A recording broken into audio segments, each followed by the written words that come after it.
Good afternoon.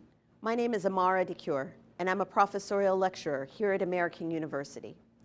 And I've come to speak with you all this afternoon about research that I've been conducting for the past 2 years on Muslim student experiences in public schools.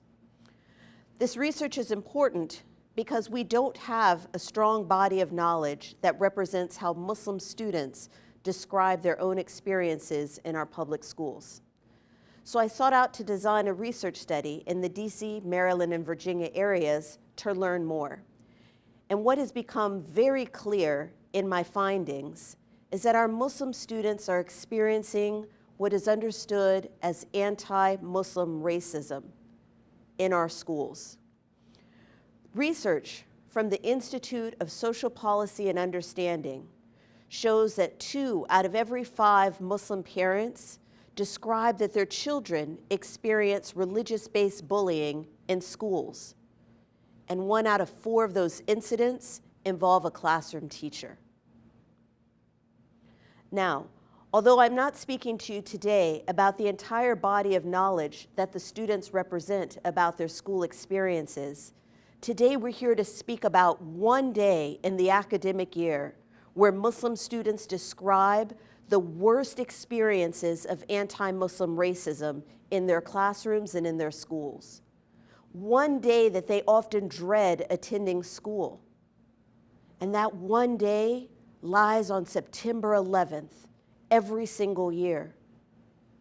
Muslim students report that on September 11th, when their classroom teachers engage in commemorative lessons about 9/11, they face heightened and intense anti-Muslim racist experiences in their classrooms. And I'd like to share with you what 3 of the students in my study have reported. One student said, and I quote, "I remember when they give you that one look, I definitely heard, those remarks like, terrorists. Even if they're joking around, they'll say terrorists and stuff like that. That used to trigger me a lot." A second student said, 9/11 every single year is so awkward. The administrators would be like, on this fateful day, this happened. Then the Muslim jokes would come up, like, don't blow us up, don't do this. When I was younger, it bothered me, but now I'm just desensitized to it. Or a third student who said there's so much tension just being this color and then being a Muslim, period. It's really strange, like, you feel it. They're not saying it. You don't understand this question because you're Muslim, which is the strangest thing, but it's definitely the tension that these teachers give off sometimes. And so as we approach our nation's 20th anniversary, commemorating September 11th, this fall in the year 2021, the research shows that students, our Muslim students, are at increased risk for anti-Muslim racism. But our classroom educators remain best positioned to disrupt this occurrence in our schools and in our classrooms. And so today, I'd like to speak about how we can rely on the best practices of teaching, culturally responsive teaching, to create inclusive 9/11 commemorative lesson plans, ones that don't harm any of our students and do not reproduce anti-Muslim racism. So let's begin by reviewing what are the core tenets of culturally responsive teaching.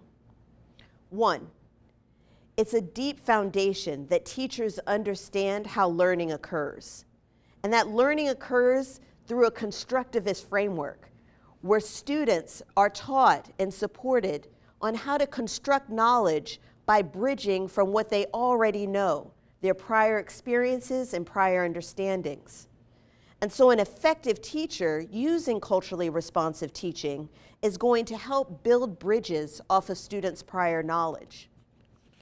But we have to agree that when planning September 11th commemorative lessons, we might be building a bridge off of a faulty foundation. Because if students come into our classroom holding false assumptions rooted in anti-Muslim racism about 9/11, why it occurred, what happened afterwards, then not only do we need to build our students' understanding, but we need to disrupt their misunderstandings surrounding September 11th. The second element of culturally responsive teaching is that we as teachers need to learn about our students' lives, their actual lives, not simply broad understandings about cultural groups where we risk reproducing stereotypes and understandings about a cultural group. We need to truly understand the individual students who are in our classrooms. Now, I acknowledge at the start of a school year, because September 11th is going to come at the start of our academic years, this is extremely challenging. We're coming off of a year and a half of very inconsistent classroom instruction. But nevertheless, knowing our students remains a vital foundation of culturally responsive teaching. So I encourage you as educators to talk with your students in the early weeks of the school year and listen to them. Be intentional about creating a space for students to speak about their lived experiences. Muslim students in my research study often share that their teachers don't know about their true lives and experiences. The third element of our teaching framework is to engage as a social, culturally conscious teacher. This means understanding there's no one way to see the world or to understand the world. There are multiple, diverse perspectives and experiences that we bring in our lives that help us understand and process what we're experiencing today. For Muslim students, teachers may not understand how Muslim students are experiencing school or experiencing their larger lives. But we have to employ what we know about sociocultural understanding. We have to do research. We have to learn. We have to read. So one thing that I'll share with you is that research shows that the media coverage of Muslims in this country is mostly negative, mostly framed around issues of security. This impacts our Muslim students. It impacts all of our students and their understandings about Muslims and Islam. We also know, as I shared earlier, that Muslim students experience bullying in schools. This is a reality that informs how our Muslim students come into our classrooms, and we need to acknowledge that. Third, Muslims face violent anti-Muslim racism in our country, in Canada, and around the world. Many students can see Muslim-majority countries that are stricken with poverty and war and desperation. These realities impact the way our Muslim students see the world around them, the way they see their own daily experiences. So as a socio-cultural conscious educator, using the tenets of culturally responsive teaching, we need to be aware of these larger paradigms that impact our students' experiences. Fourth, we need to affirm our views about diversity. We need to approach diversity from an asset-based lens, one where we extend a true validation of another person's cultures, beliefs, and practices. And this has to be extended to our Muslim students. Even in an environment where there is a strong public pressure against Muslims, we need to have teachers that embody an asset-based understanding of diversity in their classroom, even when it's extended to their Muslim students. The fifth element of this teaching practice is to use appropriate instructional strategies, community building, where it's inclusive of marginalized students and their voices, modeling inclusive language by us as educators, so that our personal behaviors and attitudes reflect what we want to see in our classrooms. Validating the social and the emotional experiences of all of our students. And building an inquiry-based classroom that supports achievement among all of our students. Lastly, culturally responsive teaching requires us to advocate for all of our students. All of our students. And 9/11 commemorative lessons are likely to increase national and global anti-Muslim hate and rhetoric. You might have students who are hurting in your class, not just because of experiences that they've had in school, but experiences that they or their families are having outside of school. It may not be popular, it may not be socially rewarded to acknowledge and advocate for the social emotional needs of your Muslim students, but it is necessary and it's foundational to what we understand as the best practices of classroom instruction. So if we use this framework of culturally responsive teaching to approach how we plan for our 9/11 commemorative lesson plans, we come away with a strong understanding of what must be done in our classrooms this year. For those of us that teach 9th grade through 12th grade U.S. history in DC, Maryland, or Virginia, then we're required to teach about 9/11. It shows up in our state standards. In Virginia, the standard reads, the student will apply social science skills to understand political and social conditions in the United States during the early 21st century by evaluating and explaining the changes in foreign policies and the role of the United States in a world confronted by international terrorism, with emphasis on the American response to 9/11. And in Maryland, our state standard reads, students will evaluate the political, social, and economic impacts of domestic and foreign terrorism on the United States by identifying the motivations for and assessing the federal response to instances of domestic terrorism, tracing the origins, motivations, and instances of non-state aligned terrorism directed at the United States, evaluating how governmental reactions to attacks of September 11, 2001 challenge the balance between safety and freedom, and evaluating the causes, course, and consequences of the war on terror in Afghanistan and Iraq. And for the teachers in the district, your standard is very simply worded. Describe America's response to the September 11th, 2001 terrorist attack on the World Trade Center and the Pentagon, including the intervention in Afghanistan and invasion of Iraq. But for the rest of the teachers, those who may teach grades 3 through 8, or teach in high school outside of the history department, it may be in your students' best interest to teach about 9/11, because the first principle of culturally responsive teaching is that learning takes place as students construct their knowledge by building experiences and connections to what they already know. And around this 20th anniversary commemorating 9/11, we know that there's going to be many public statements and discourse and actions to commemorate this key historical event.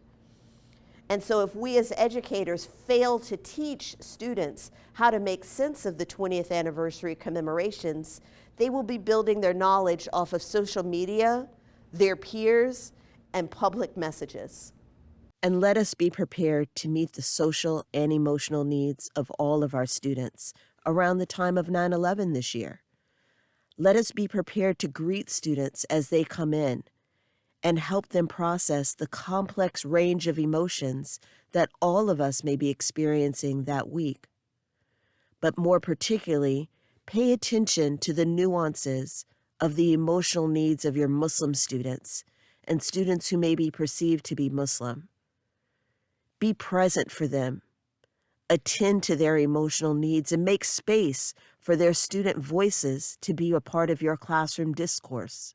This is how teachers respond in inclusive and culturally responsive ways when it's urgent and necessary to do so.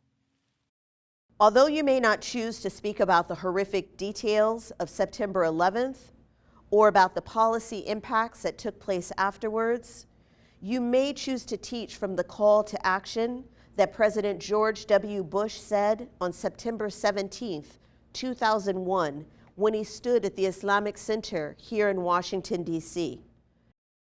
When we think of Islam, we think of a faith that brings comfort to 1 billion people around the world. Billions of people find comfort and solace and peace And that's made brothers and sisters out of every race, out of every race. America counts millions of Muslims amongst our citizens. And Muslims make an incredibly valuable contribution to our country. Muslims are doctors, lawyers, law professors, members of the military, entrepreneurs, shopkeepers, moms and dads, and they need to be treated with respect. In our anger and emotion, our fellow Americans must treat each other with respect. The worst terrorist attack in American history brought out the best in the American people. How Americans lined up to give blood, how volunteers drove across the country to lend a hand, how school children donated their savings, how communities, faith groups, and businesses collected food and clothing. We were united, and the outpouring of generosity and compassion reminded us that in times of challenge, we Americans move forward together as one people. And so of all the things that we could be teaching in and around the 20th anniversary commemorations of 9/11, we can be teaching students about our common humanity. We can teach students about the contributions that American Muslims have made to this nation.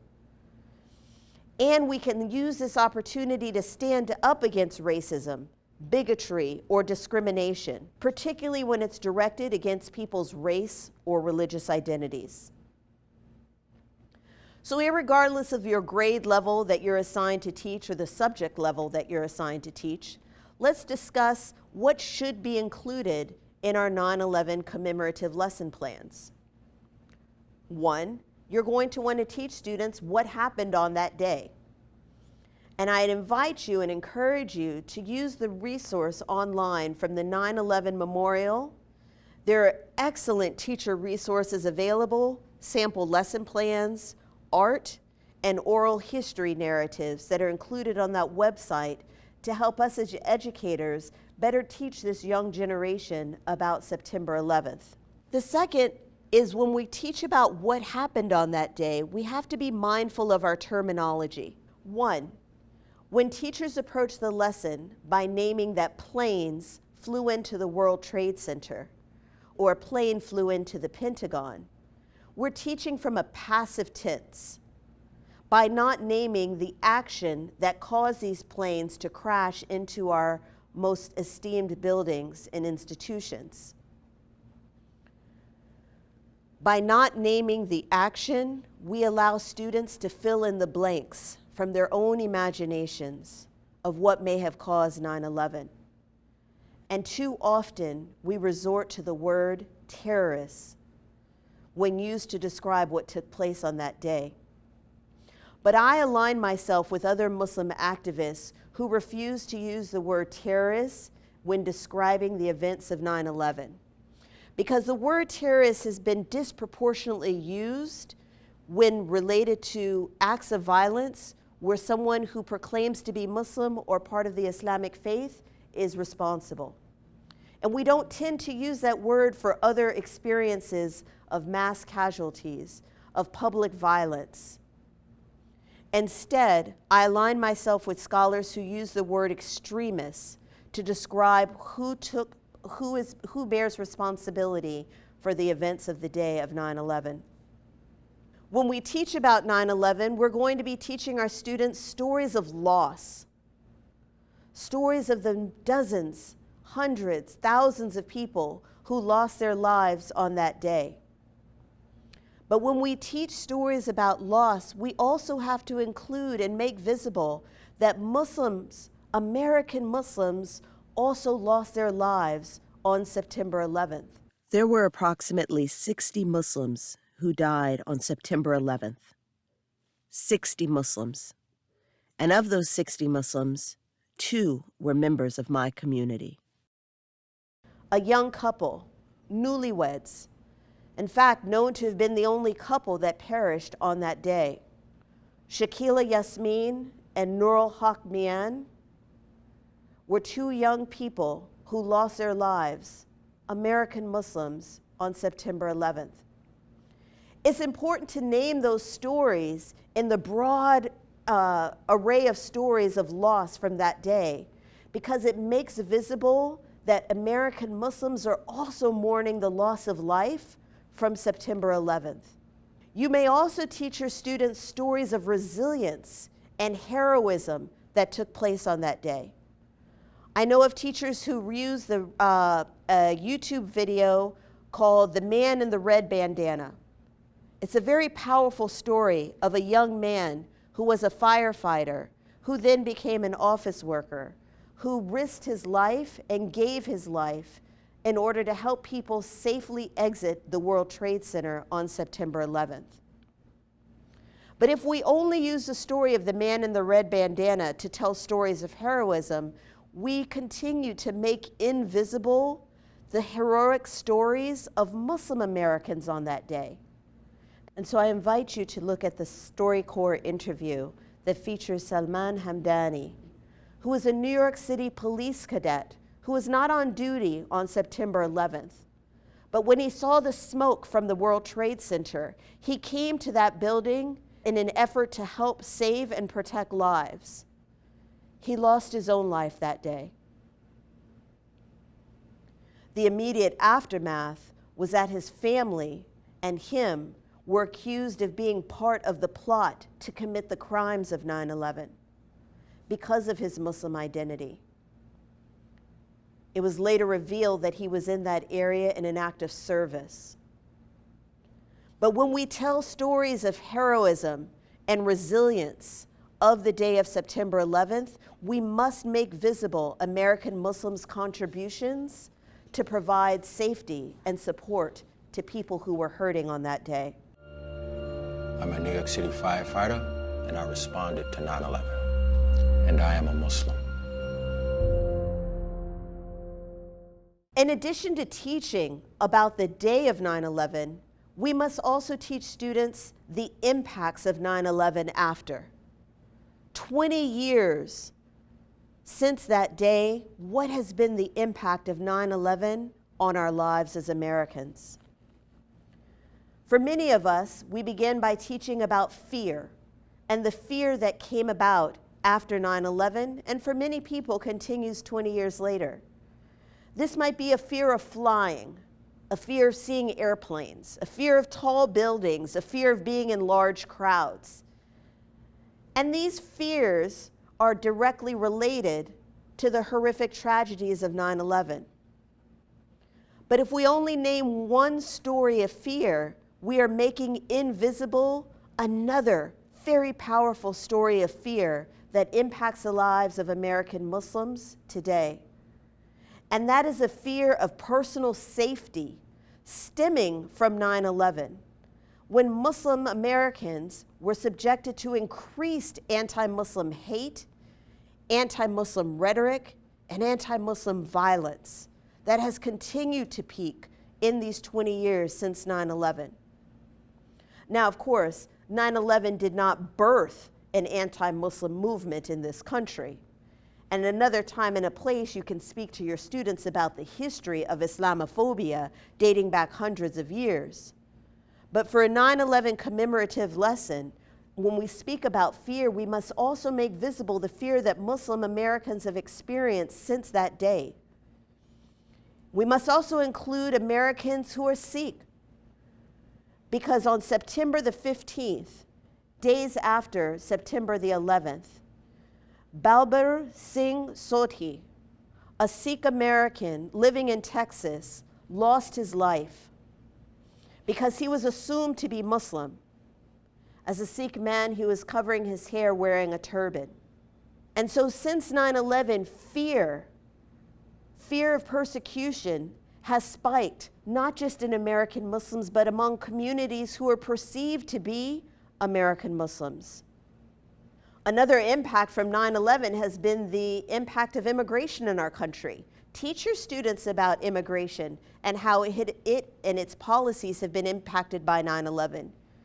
Teach them about the Muslim ban from the year 2017. Teach them how that was upheld in courts. Teach your students about the U.S. Patriot Act from 2002. Teach them that the U.S. Patriot Act, an act intended to disrupt violent extremism domestically and internationally, has been used disproportionately on the Muslim American community, both in our places of worship, our community centers, our student groups, and our nonprofit organizations. Teach the students that this is when the Department of Homeland Security was born. Teach them that 9/11 fostered a reorganization of our federal administration. Teach them about TSA and how our security procedures at the airports are directly relevant to the crimes of September 11th.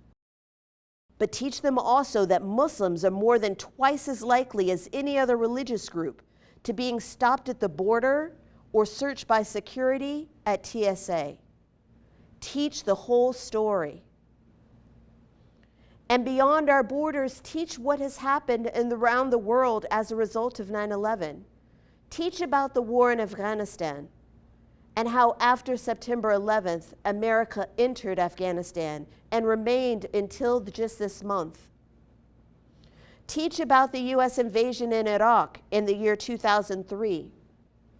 Teach your students that these were Muslim majority countries. Make the connections visible and clear to your students. What are all the complex impacts of 9/11? But then speak about your students. Speak about how they have been impacted by September 11th. Remember, one of the tenets of our culturally responsive teaching is to be culturally conscious educators, to be aware of the understanding of how our students are experiencing their life around us. Muslim students face increased discrimination in our schools and in our larger society. And we have data that shows that there are a higher proportion of Muslims, 61%, who report experiencing religious discrimination. This is a proportion higher than any other faith group in our nation. Speak about Muslim women who are more likely to suffer from race and religion-based discrimination. In fact, 75% of Muslim women report being subjected to racial or religious discrimination. This is often due to wearing the hijab or the headscarf in school or in larger society. Muslim students' religious identities, their cultural practices are made to feel invisible in our classrooms, or worse yet, made to be othered. The solution is to help these students to be seen, not just on September 11th commemorations, but year-round. Bring in books that depict Muslim Americans, their culture, their practices, their beliefs, their daily experiences in life. When we make visible and when we make valid the socially emotional skills and development of our Muslim students, then we are better positioned to support and advocate for them in our classroom.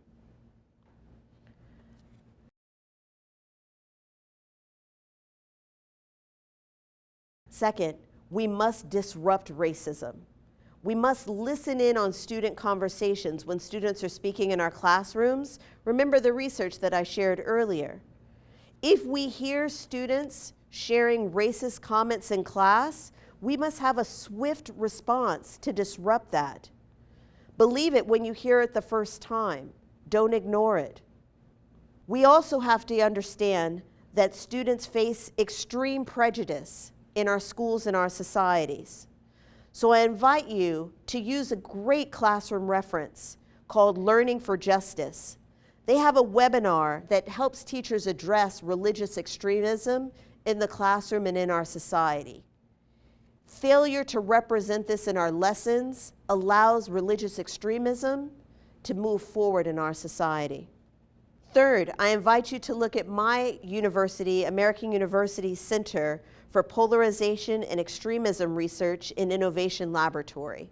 They recently partnered with the Southern Poverty Law Center to create a toolkit to prevent white national extremism, to help parents and educators confront extremism online.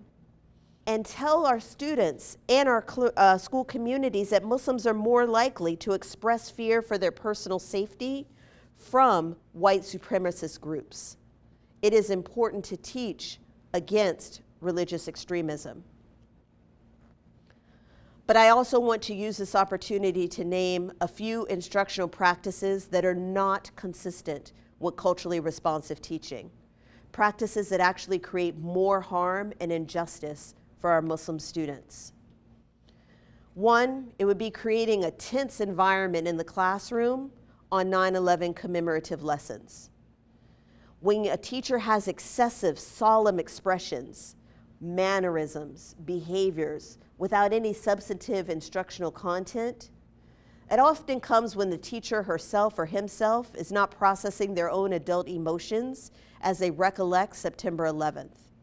But approaching a classroom and having a false sense of solemnity and difficulty is not an effective way of providing classroom instruction. Second, this is not the time to introduce students to the religion of Islam, Islamic history, or lessons about Muslims. It simply reproduces a false equivalency that Muslims or Islam are directly tethered to 9/11. So although religious literacy is important in our schools, and I strongly support multi-faith religious literacy, using September 11th commemorative lessons to start a conversation on Islamic literacy would be highly inappropriate. Third, and I only have to say this because a student shared this in my research study, calling upon Muslim students to personally condemn 9/11 is inappropriate as a classroom instructional strategy. It excludes Muslims from these assumptions that they are part of the American fabric. It excludes Muslims from mourning the loss of life. It excludes Muslims from survival stories or stories of heroism or patriotism related to 9/11. And it marginalizes Muslim students to only have to stand up and condemn the acts of 9/11. But the most harmful instructional strategy is to pretend that one doesn't hear or can't listen to anti-Muslim discourse in the classrooms or in the hallways. So if a student in your class mutters the word terrorist, if a student in your class mutters the word bombing, if a student in your class mutters a word or stands boldly and names a phrase that targets a Muslim student or a student who's perceived to be Muslim in your classroom, you must stand up to confront that. With anti-bullying policies and practices passed by the state legislatures to be implemented at the district and school levels. When anti-Muslim racism targets Muslim students, when an educator receives a report that a Muslim student has been bullied for their religious or racial identities, you must confront it with the existing policies and practices that are enacted to prevent bullying and to respond to bullying effectively when it takes place in or around our schools. What I'll mention is that beyond teaching about the day of 9/11 through words and history, we can also use art. And so I invite you to look at this one piece of art from Oregon. It dates back to 2017, at a time when a young woman was subjected to anti-Muslim racism and violence on a train. And this piece of art symbolizes how our nation continues to heal 20 years later after 9/11. The quote on the art says, "Know them, only us." And it creates an opportunity for us to use 9/11 commemorative lessons to draw ourselves back to our common humanity as Americans and use this opportunity to disrupt bigotry or discrimination in any form. This second piece of art I found from the 9/11 Memorial website. And the main word in the middle, courage, helps draw our attention to stories of resilience and strength that stem from 9/11. Use this day to invite your students to create art in a way that calls others to embody these ideals of courage and resilience and hope. So as we end our presentation today, I'd like to share with you 3 final reminders to hold in mind as you plan your 9/11 commemorative lessons. 1, teaching is a political act. Embrace that reality. Lean into it. Accept it. Use your classroom to embody the values, the beliefs, the relationships, the words, and the actions that can disrupt racism in our society, particularly anti-Muslim racism.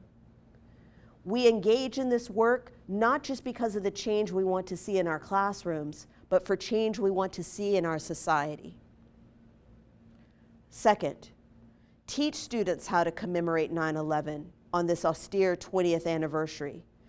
It positions us as educators to shape the next generation of Americans who understand the significance of that day and teach them to recognize its complex impacts on America, on its peoples, and on other nations and peoples around the world. Teach them stories of loss, but also teach them the stories of resilience, survival, and heroism. And last, teach yourself and your students that anti-Muslim racism is real. It exists in the media. Anti-Muslim racism exists in our nation's policies. Anti-Muslim racism exists in our communities, and anti-Muslim racism does exist in our schools. Like other forms of racism and bigotry that persist in our society, it harms all of us through dehumanization, marginalization, and violence. So as you construct your lesson plans to commemorate the 20th anniversary of 9/11, recommit yourself to advancing the work necessary to disrupt racism in all of its forms.